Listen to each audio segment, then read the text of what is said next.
What's the story, Morning Glory? What is the word, Hummingbird? Thank you so much for clicking on my channel and for joining me for this review of 90 Day Fiance Season 11, Episode 1, Dearly Beloved. So we have started a whole new season of 90 Day Fiance. And before we get started, I just want to say thank you to everybody who wished me well. I had a really bad cold. I'm still kind of getting over it. Thank you so much for being concerned about me, for thinking about me, giving me advice on how to, make myself feel better. And I just really do appreciate it. Thank you so much for the love. So let's get started with Gino and Jasmine. So when we see Jasmine, she tells us that she doesn't like traditionally good-looking men because she's very insecure. And so she chose a guy like Gino because she thinks that nobody else is going to be attracted to him, which is not true at all. Whatever quirkiness, nerdiness, awkwardness that you found attractive in Gino, trust and believe, Jasmine, there's a million other women who probably feel the same way. To choose a mate because you're like, he's so unattractive, nobody's going to want him, you're going to be in for a very rude awakening. So Gino tells us that he works in the automobile engineering field over there. I think he's in Michigan, right? And he's going to take a whole year off so that he can make Jasmine his priority, I guess, with helping her get acclimated to the United States and helping her with all the paperwork and getting married and all that other. That's what I'm assuming that he's going to take a year off for, to kind of help her get situated, to be there right by her side, because she seems to want a lot of attention and to prepare for the wedding and to get married. They've been together 3 years, but it feels like, watching these people, I feel like they've been together 30 years, not just 3 years, because they have put us through a lot. Jasmine used her wedding money dress that Gino sent her to get butt implants. She said that she's been working out a lot, losing a lot of weight, to the point where she lost her butt. So to get her butt back, she decided to get butt implants, and the money that he sent her for a wedding dress, she used it for butt implant surgery. Jasmine has really, and the funny thing about Jasmine is that I remember thinking in the very beginning when I first saw them on television how pretty Jasmine was. Now she doesn't look anything like her original self. She is rearranging herself from top to bottom, and it's her prerogative to want to do that. I'm not going to, surgery shame her or whatever they call it nowadays. You can do whatever you want. You have the money. It makes you feel better. Perfect. But the thing is that Jasmine didn't need all that work to begin with. She was a very attractive woman, before she started getting all this work done. She was so naturally pretty, but I guess she didn't feel the way that we saw her. So they showed her butt. She was doing this little dance in some TikTok video or Instagram video, and they tried to blur it, but you could tell that she has that type of butt where it looks like it's too big for her frame, too big for her thighs. And it's going to be the kind of butt that you can see it from the front, because it's just, I don't understand why, if you're going to be small and petite and lose all this weight, it's nothing wrong with having a little booty, because it's going to go with your body. There's nothing wrong with that. What doesn't make sense is to have a little tiny body and this big bodacious butt. That just doesn't make any sense. But anyways, moving on. Gino's worried about telling Jasmine that he quit his job because I guess the income is going to be somewhat affected. And so he's worried about what Jasmine's going to say. Well, Jasmine's going to probably break you in half when she finds out that the money is not coming in the way that it's supposed to. So we see Jasmine in Panama. She is packing up, getting ready to leave. Her son comes over to her mother's house, and she explains to her son, Jasmine has 2 sons, but we only saw the one. She's explaining to her son that she's going to be leaving for the United States to be with Papa Gino, and that she's going to work on getting him to the United States as well. I'm assuming him and his brother. And so she's explaining this all to him, and the boy understands. He totally gets it. He understands, and he says he's going to miss his mom. He's going to miss her beautiful smile. And so that was a really sweet moment. It's so nice to see Jasmine when she's sensitive and when she's, loving on her son and her family. That's the Jasmine that I wish we could see more of, instead of the crazy hysterical Jasmine. So the mom asks her if she got the plastic surgery to feel more secure around Gino. And she says no, she got it because it makes her feel more pretty.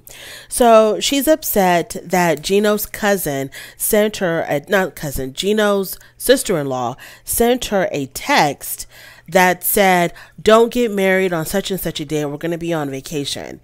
And Jasmine tells us that she was more upset with the delivery more so than the message itself. And I have to agree, from what they showed us on television, I can only go by what I saw with my own eyeballs. From what they showed us on television, there was no, hello, Jasmine, how are you? This is Gino's sister-in-law. Just wanted to let you know that, me and my husband, Gino's brother, we're going to be on vacation on such and such day. If it's possible, can you make sure that you get married on any other week other than this week or these days or whatever. But it was just, don't get married on these dates.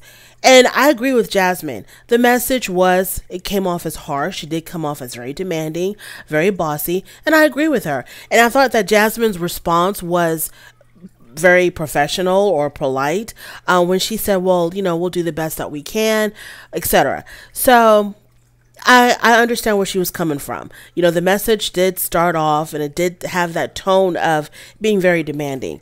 So she addresses this with Gino, and Gino tells her, well, that's my brother and his wife, and they have to be at my wedding, and you need to show them some compassion. And so then Jasmine gets into her hysterics and she starts crying and boohooing about, they need to give me compassion because I'm the one that's leaving my whole entire family behind. I'm leaving my whole life behind to come to America because of my love for you, Gina. They need to show me more compassion. Okay, forget all that. Let's just ignore the hysterics.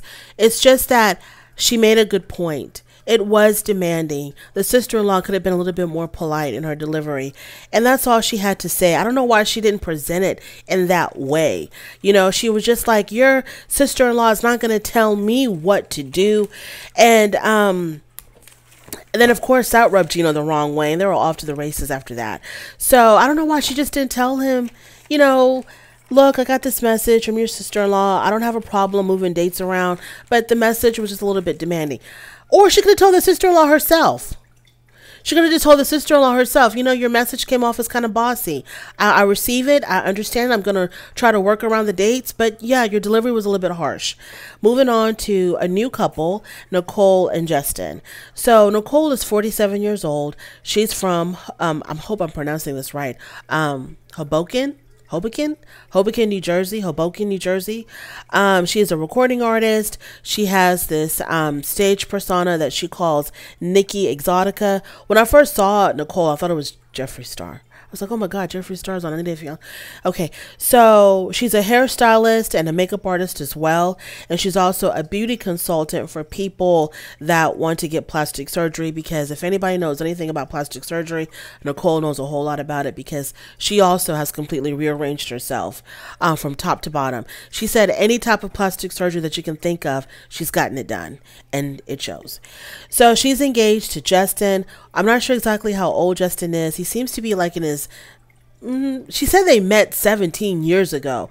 When she was telling us the story of how she met Justin, and she says, 17 years ago, I went to Moldova. I met this guy. We fell in love. I thought she was going to say that was Justin's dad. But then she ends up with the son, Justin. I thought that's where the story was going, because he looks really young.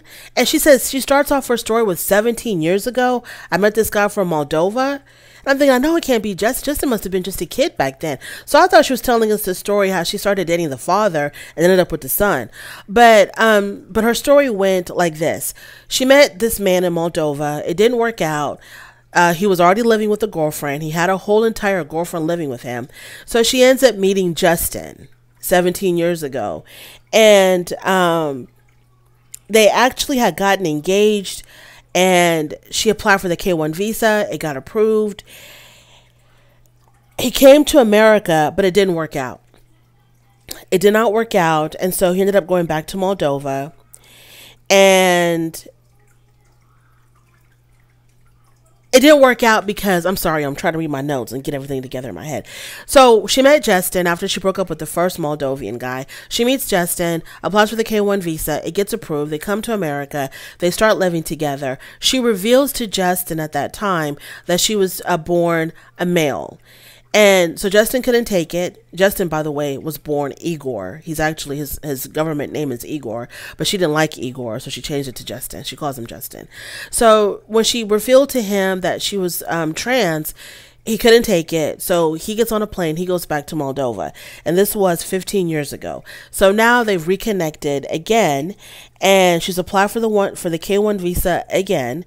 And she plans to go to Moldova before he comes to the United States. Nicole plans to go to Moldova to see if they still have it, if the chemistry is still there, if they can get along, if he's really 100% comfortable with her being trans, etc. So Justin tells her he does not want her to come to Moldova because Moldova is not as open-minded as other places. So they may not accept her being trans. They don't even really accept homosexuality in Moldova, let alone transsexuality. So Nicole and Justin, they're FaceTiming each other. Justin says that he likes her more natural without all the makeup. He tells her, when you come to Moldova, I want you to have a more natural look. I don't want you to have all that makeup caked on. I am not a big fan in one adult telling another adult what they should do, how they should look. If you're not attracted to that, you're not attracted to that. Don't be with her. Go be with a more natural woman. But don't tell her not to do something if that's what makes her feel comfortable, if that's what makes her feel, attractive. The same thing goes with Jasmine. If it makes her feel more comfortable to get all this work done, go for it. I'm still going to have my opinions on it. And I would never tell someone, don't do this and don't do that. But yeah, I'm not a big fan of that. Let her do whatever she wants to do. If you don't like it, you don't like it. You don't have to be with her. But don't tell her not to wear a lot of makeup if that's what she wants to do. So Justin's mom didn't know that Nicole was trans, during their first go around. But now the mother knows that she's trans. And Nicole tells us that the mother is also struggling with her being trans. Another issue between them is their sex life. 15 years ago, they couldn't get enough of each other. Now, it's not the same. And she says it's because of the fact that now he knows that I'm trans. He doesn't see me the same way or it's affecting our sex life. He tells her on FaceTime, when you come to Moldova, it's going to be on and popping. I'm going to be all over you. And she's like, oh, really? Really? And he tells her, yeah, I'm really, like last time you were here, I don't even know what time. I'm kind of confused. Like, did she go back recently? Did I miss that? Did they see each other again recently? Maybe they did. He says, yeah, I remember I gave it to you 4 times when you were here last time. And she was like, that's nothing. That's like an old man. So their sex life is stagnant. He's trying to, accept her being trans. The mother's trying to, it's a whole lot. So this is going to be a very interesting couple, Nicole and Justin. So we're just getting to know these people. My opinions is very limited because basically the first episode is just kind of like an introduction. Moving on to Sophie and Rob. Sophie is 23 years old. Rob is 32. Sophie's from London, England. Rob is from LA. So Sophie, she's a social media influencer. She tells us that she began clubbing at the age of 12. She's 23. She's been clubbing for 10 years and she still ain't tired. You're not over the club scene yet. She says in England, as long as you look like you can get in, they'll let you in. Nobody really cares about how old you really are. So she's 12 years old clubbing.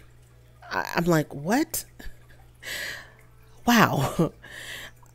Anyways, so she comes from a very wealthy family. I'm assuming it's I don't know. I can't even assume. I was going to say, I'm assuming the wealth is probably from her father's side. I don't know. But she says she comes from a very wealthy family. Her grandfather has a lot of money. And she doesn't know what he does, doesn't really care as long as the money keeps flowing in her direction. She tells us that she is biracial. Her father is black. Her mother is white. She grew up in Spain. She was bullied in Spain for being biracial because there's not a lot of people in Spain who are part black. And she met Rob online when she began following him. So she says that she was following a lot of mixed guys online, and she sees Rob and found him very attractive, started following him. He responded back. That's how they started talking, and the rest is history. Rob is 32 years old from LA. He tells us right up, straight up, he tells us, I care a lot about looks. And I'm glad that he's telling us that. Yes, it shows how shallow he is, but I'm glad that he's upfront and honest instead of, being like most people who do care a lot about looks, but then are going to try to, pull the wool over your eyes and make you think that it's all about the personality and the heart of a person, when really all they want to, really the only thing that drives them, that motivates them, is how good someone looks. So he tells her straight up, I care a lot about looks, and I want a good looking woman by my side. Okay. She has to be good looking, and that's just how it is. He does care about the personality, etc., but his driving force is she hot enough? So the first time that they FaceTimed each other, they were on FaceTime for 8 hours. Rob was also bullied for being, no, I'm not going to say he was bullied for being biracial. He was just bullied. That's all he said. They lived together in LA for a couple of months. Rob says that Sophie is, she's got this rich girl attitude, but when she comes to America to be with him, he's going to have to knock her down, a couple of notches off that rich girl attitude, because he po. Rob is po. He's po. He lives in a little tiny efficiency that doesn't even have a bathroom. Who is the architecture of these places? How can you build a resident, or maybe it wasn't even a resident, maybe it didn't start off as a residential dwelling. Maybe it started off as something else, and then someone converted it to a residential dwelling, because I don't see how you can build something that a person is supposed to live in without an indoor bathroom. There's basically an outhouse. You have to go across the courtyard to use the bathroom. That's just unacceptable. So Rob's studio apartment has no bathroom. And he's expecting this girl, who comes from wealth to accept this. She didn't like it the first time she went to go visit him in LA. She didn't like it. And she tells us that she expected him to have moved to a better place, gotten a better job, start making real money. But as we can see, none of that has happened. Sophie's mom doesn't really care for Rob. She calls him Rob the Knob. And in England, knob is a very derogatory term. And so she doesn't care for him at all, because obviously she doesn't think he's good enough for her Sophie. Sophie says Rob is a real man, but doesn't do what real men do. So how is he a real man? Because what else makes a real man other than the things that he does? She says that he's a real man. He just doesn't do the things that a real man does. Then what makes him a real man? Rob goes to dance rehearsal. He meets up with one of his homeboys, I guess was also a choreographer, because he wants to do a little dance. He wants to learn to dance so that when he greets Sophie at the airport, he'll greet her with a dance and a ring. Now, they do plan on getting married, so they are engaged. And I think he said he's going to meet her at the airport with a dance and a ring. But they're already engaged, I think. I don't know if he's going to propose to her again, or he already proposed and he's just given her a ring to make it official. I really didn't understand any of that. So Rob's friend has he has a lot of reservations about Sophie, because at some point Sophie was on Bumble and Rob's friend saw her on Bumble, and Rob's like, oh, don't worry about that. She was just on Bumble looking for LA friends. She wasn't looking for a man. She was looking for friends. And the friend is like, what? Are you serious right now? No, no. Sometimes you got to call a thing a thing. She was on Bumble looking for some type of a romantic connection. Now, when we see Sophie, she's in England. She's having drinks with her friend. And even her friend sees red flags in Rob. And the red flags that she sees is that after Sophie came back to England from LA, I think Rob started talking to somebody else. He confessed it to Sophie, and Sophie passed it on to her friend. So her friend was like, yeah, I'm not really feeling this dude, because, y'all were supposed to be together, but he was talking to some other chick. I don't know what's going on, y'all. So, Sophie confesses to her friend that she's actually bisexual. Yeah, she's bisexual. I don't know what else to say about that. Congratulations. I don't think it's going to really bother Rob that much. I don't think it's going to bother him at all. Moving on to Ashley and Manuel. So Ashley is 32 years old from Rochester, New York. She calls herself a unicorn because she's black and her name is Ashley, which to me, I don't think it's that rare. I think I have met quite a few black Ashleys. She is a self-proclaimed witch.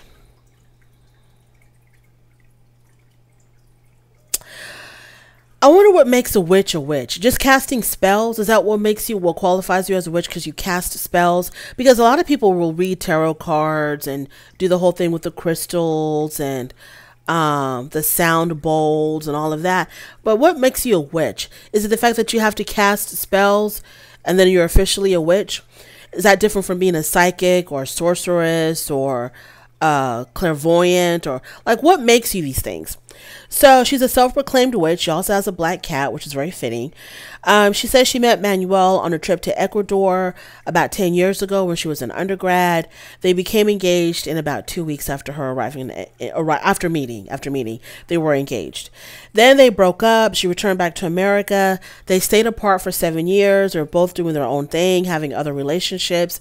Then she returned to Ecuador in 2020, met up with him again. They quarantined together, and he proposed to her again. So now they're engaged again, and they've been approved for the K-1 visa. So he's going to be arriving to America soon.